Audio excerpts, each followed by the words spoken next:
Assalamualaikum warahmatullahi wabarakatuh. Welcome to my video. Perkenalkan, nama saya Megawati. Saya mahasiswa aktif dari Universitas Muhammadiyah Tangerang, jurusan Pendidikan Guru Sekolah Dasar semester 6. Saya membuat video kali ini untuk menempuh ujian akhir semester saya dengan mata kuliah Micro Teaching dengan dosen pengampu Bapak Romi Ramadan Ginanjar MPD. Oke, stay tune terus di video saya kali ini ya. Hai, kembali lagi. Tadi saya sudah memperkenalkan diri saya sebagai apa ya? Oke, videoku kali ini tadi kan sudah bilang untuk apa. Nah, tapi judulnya belum saya sebutkan kan. Video kali ini akan membahas tentang rencana pelaksanaan pembelajaran. Nah, apalagi saya sendiri adalah pendidikan guru sekolah dasar yang dimana perencanaan pelaksanaan pembelajaran ini sudah harus terbiasa ya kan. Orang sebanyakan kebagian yang dulu-dulu banget itu RPP itu berlembar-lembar, bahkan minimal banget itu 8 atau sampai 10 lembar ya kan per satu RPP.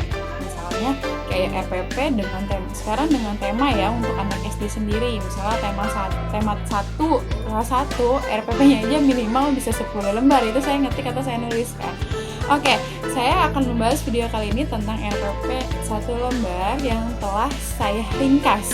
Nah, RPP 1 lembar ini digagaskan sendiri oleh Bapak Menteri Pendidikan terbaru pada tahun 2019, yaitu Bapak Menteri Pendidikan dan Kebudayaan Bapak Nadiem Makarim. Terima kasih untuk Bapak Nadiem Makarim. Nah, Bapak Nadiem Makarim sendiri ini dalam kebijakan pendidikan yaitu Merdeka Belajar. Nah, pada tahun 2019 itu dengan adanya kebijakan baru tentang penyederhanaan RPP ini, guru bebas membuat, memilih, mengembangkan, dan menggunakan RPP sesuai dengan prinsip efisien dan efektif dan berorientasi pada siswa itu sendiri. Oke. Jadi di sini Pak Nadiem Makarim memiliki kebijakan sendiri yaitu merdeka dalam belajar. Mereka belajar, benar. Di mana seorang guru harus membuat, memilih, mengembangkan, dan menggunakan RPP sesuai dengan prinsip dan efisiennya masing-masing. Yang dimana dari RPP yang berlembar-lembar dijadikannya lah 1 lembar ini ya. RPP 1 lembar yang telah saya coba dan ternyata memang efisien banget. Nah, oke. Next videonya kali ini tetap ikutin saya akan membahas tentang apa RPP-nya akan saya bahas. Oke, tunggu selanjutnya. Nah, kali ini RPP-nya saya sudah punya contohnya ya. Nah, saya ambil contohnya itu dari RPP saya sekolah dulu sih, alumni saya gitu. Saya sekolah di SDN Sekolah 3. Terima kasih untuk Bapak dan Ibu guru yang telah mengizinkan saya kembali belajar kembali di sana ya. Baik, maaf merepotkan kalian. Oke. Nah, saya sudah mengambil beberapa arsipnya.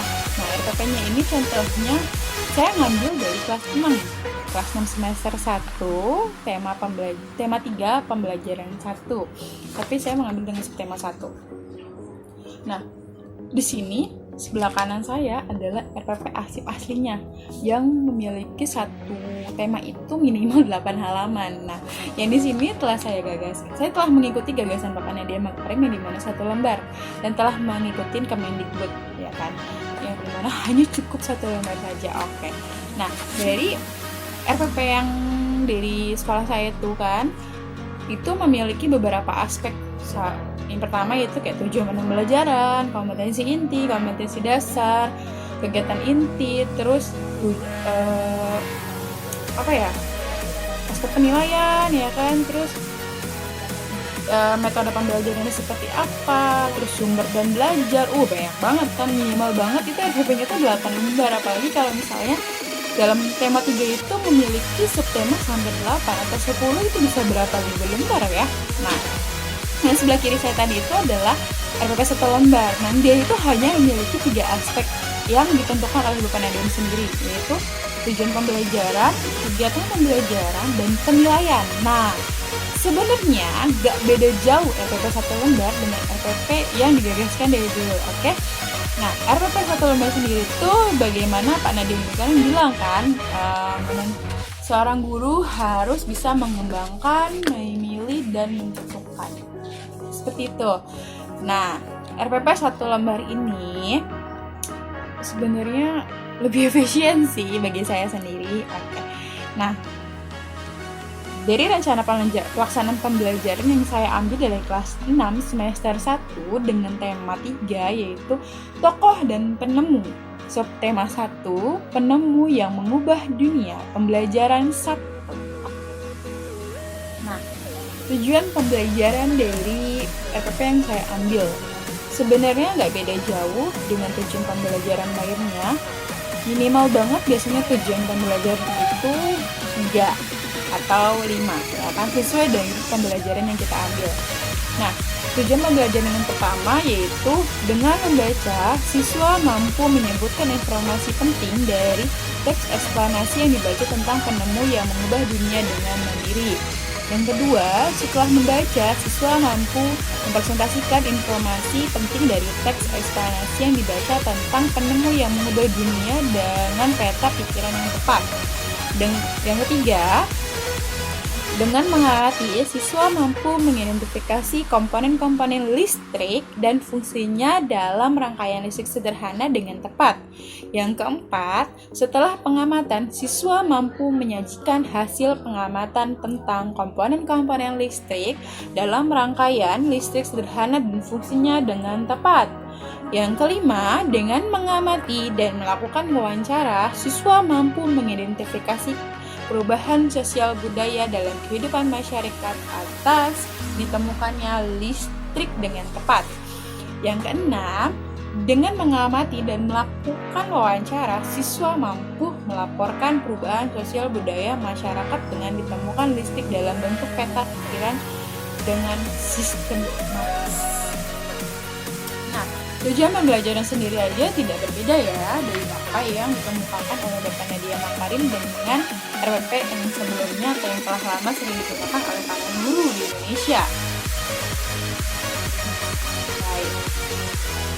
Nah, dalam selanjutnya yaitu dalam kegiatan pembelajaran atau bisa kita sebut juga dengan kegiatan inti. Dalam kegiatan pembelajaran itu sendiri, itu juga terbagi dalam beberapa tahap. Yang pertama, kegiatan pendahuluan. Yang kedua, kegiatan inti. Yang ketiga, kegiatan penutup. Sebenarnya hampir sama juga kok, sama kayak di RPP yang lama. Nah, bedanya di sini tanpa perlu memberikan contoh materinya. Nah, kegiatan pembelajaran yaitu yang pertama kegiatan pendahuluan ya. Nah, kegiatan pendahuluan adalah pertama, guru dengan memasuki kelas dengan cara memakai buku. Nah, pada saat itu kelas dimulai dengan membaca dengan salam. Tapi guru tidak lupa menyalakan lampu kembali. Nah, kelas dilanjutkan dengan doa dipimpin oleh kepala kelas atau dipimpin oleh siswa yang ada di kelas. Lalu guru menyanyikan lagu seperti ilmuwan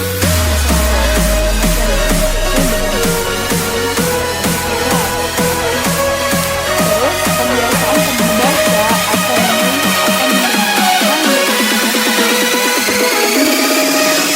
guru mengajarkan kembali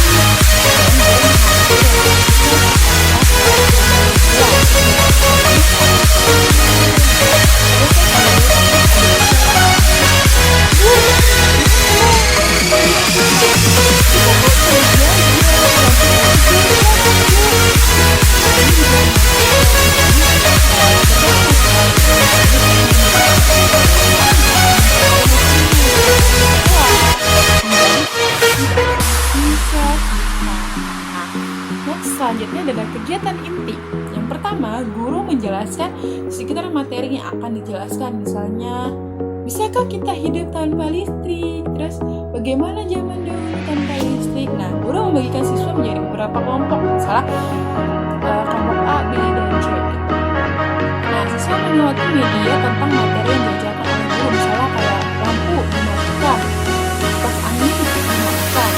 Nah, guru mengajak siswa berdiskusi berkaitan dengan materi yang diajarkan. Nah, siswa berdiskusi dengan sesama anggota kelompoknya dengan guru. Kalian tahu nggak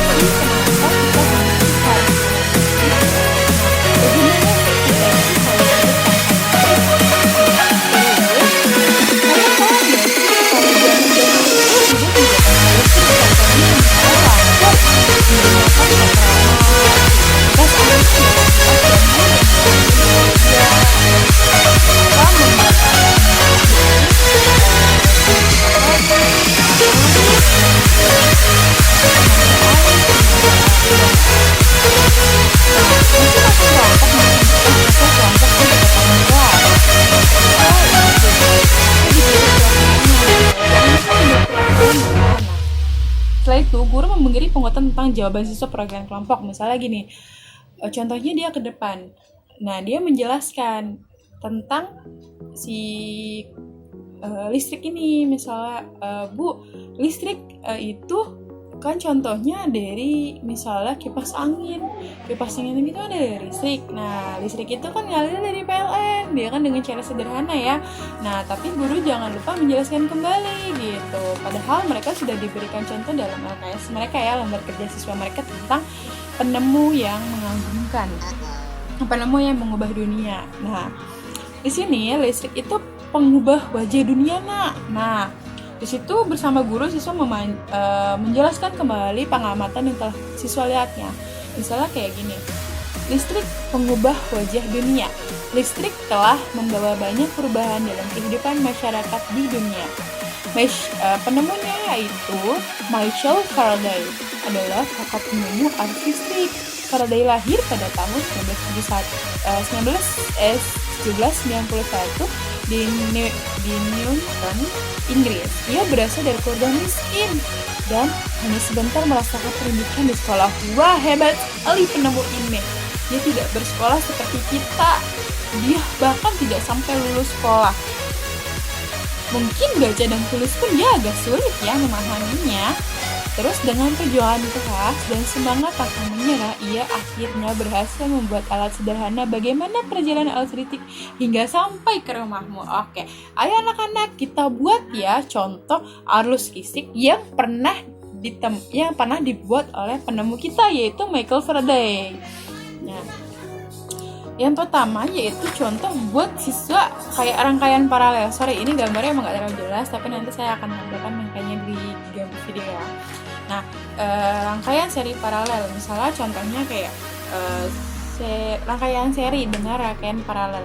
Kalau rangkaian seri itu di mana satu garis kabel itu ada dua bohlam lampu. Contohnya kayak di ruang kamar itu. Kalau di kamar beda sama di ruang tamu atau di dapur atau di sekolah. Yang dimana kalau kita matikan satu lampu dan di sebelahnya akan mati gitu.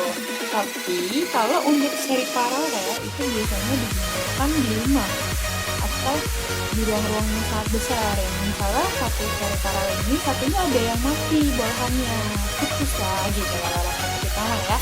Nah, gimana? Tapi lampunya tersebut pasangan satunya lagi tidak akan mati. Jadi kayak kamu punya ruang tamu 2 bohlam lampu.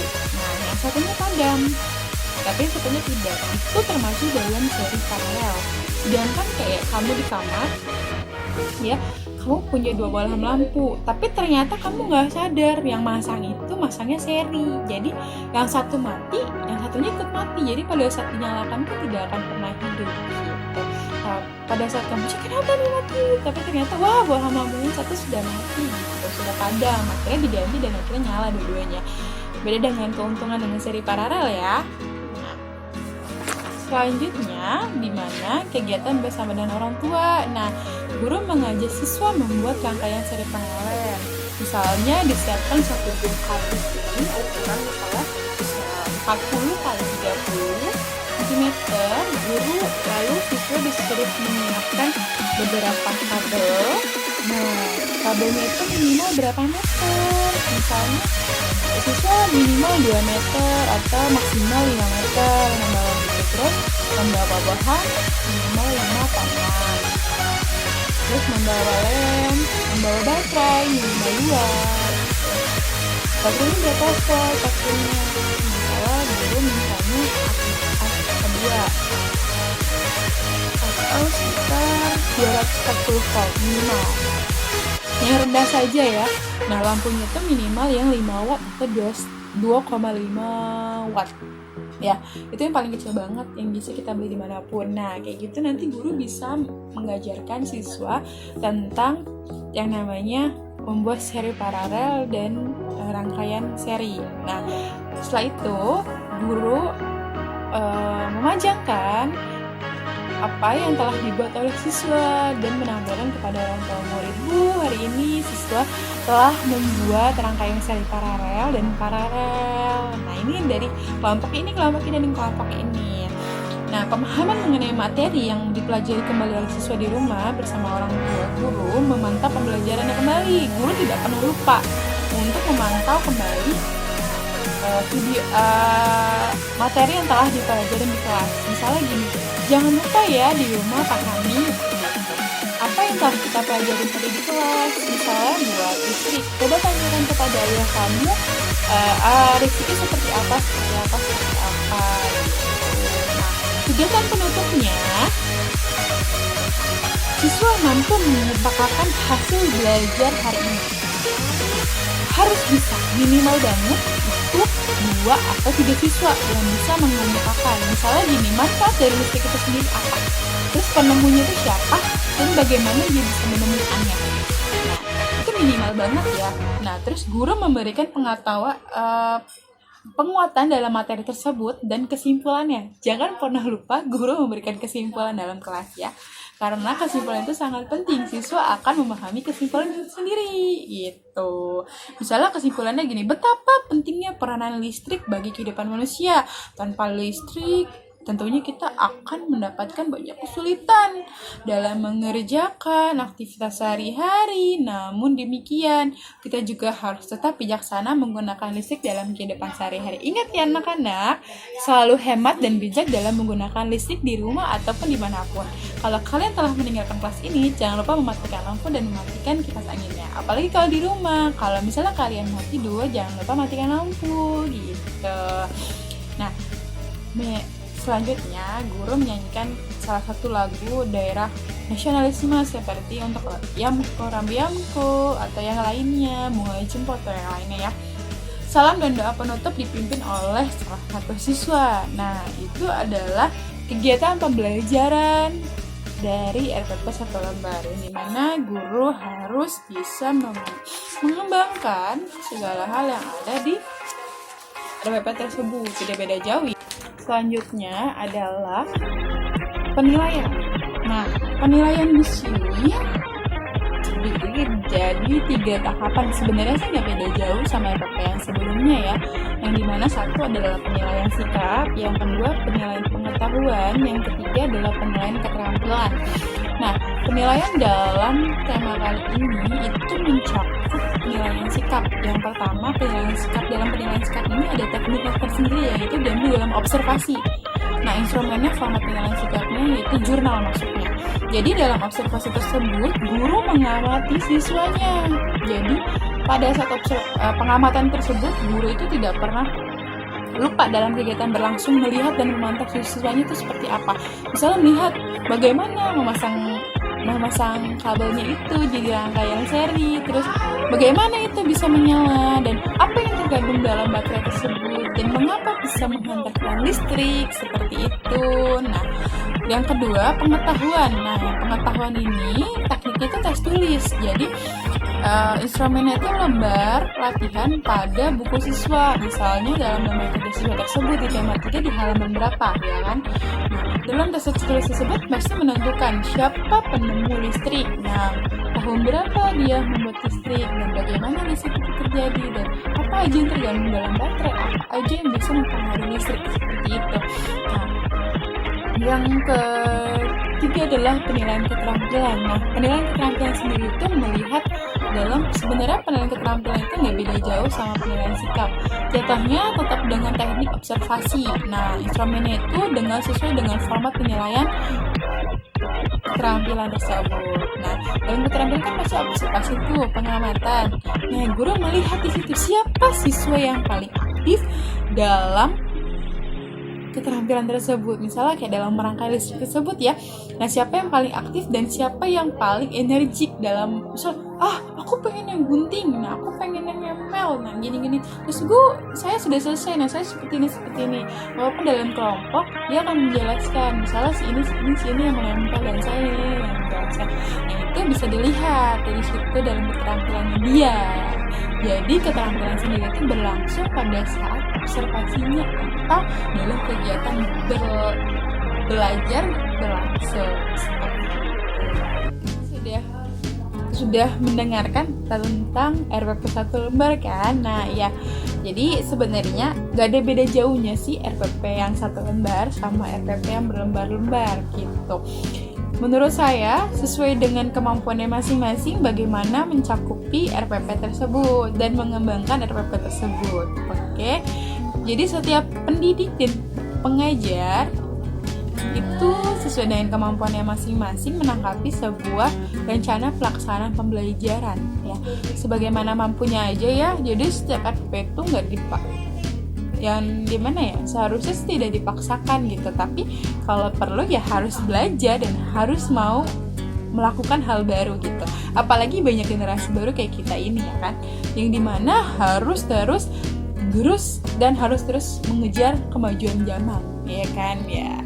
Dan dimana kita juga harus lebih cerdik lagi dan harus lebih cermat lagi dari anak didik kita sendiri. Oke, terima kasih telah menonton video saya kali ini. Mohon maaf bila ada banyak yang kurang, apalagi banyak yang salah kata.